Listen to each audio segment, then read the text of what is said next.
I just found a national treasure. I am in the Wahari National Forest in North Carolina outside of Albemarle. I say it's a national treasure because on the East Coast, there's not a lot of public land where you can just go park and camp if you want to. A national forest is different than a national park. Usually when you find them, they're not very big or they're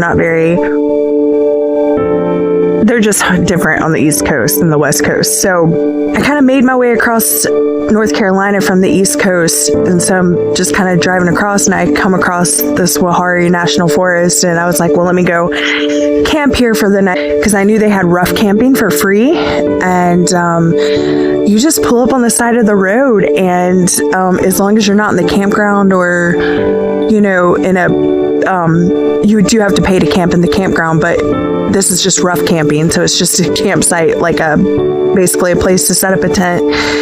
And you have your own little piece of paradise in the middle of the woods. My car's parked out on the street, but I can see it from where I'm sitting. And I have my own campsite. There's people around, but it's really spaced out. And so you have a lot of privacy. And then there's trails and you can hike for miles. There's all different trailheads. You can bring horses. You can bring ATVs in certain sections.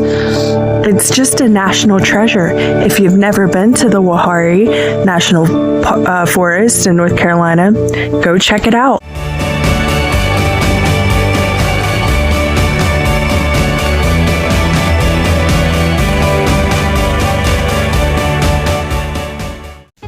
But as I was sitting here and I was just contemplating,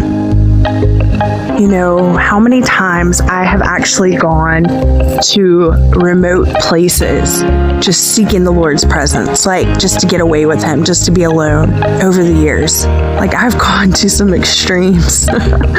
This doesn't feel extreme. I've been to some extreme lengths to get to some remote places, to have moments with God.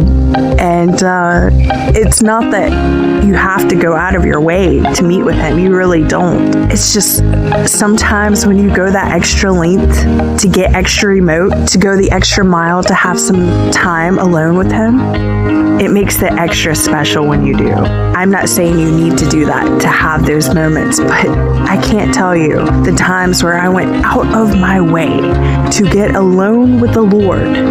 There was always a special encounter. It reminds me of Jacob when he was about to cross the river Jabbok, and he sent his family ahead of him across the river, and he split up his camp into two parties, which was prophetic, but that's another story for another day.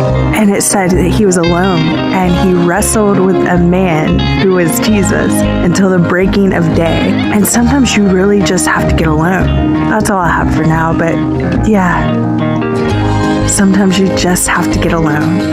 And so I love you guys. I'll talk to you soon.